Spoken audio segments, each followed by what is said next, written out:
আল্লাহ এরকম বাবা কাউকে না দেখ, এরকম স্বামী কাউকে না দেখ। এরকম স্বামী থাকার চেয়ে সারা জীবন একা থাকা ভালো। বিয়ে করে ফেলছেন।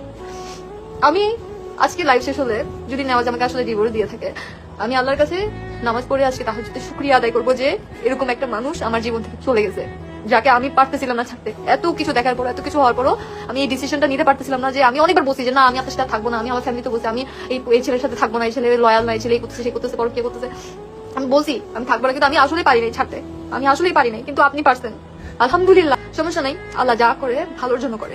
হয়তো আমি ভুল করছি, এখন আমি বুঝতেছি, সমস্যা নেই।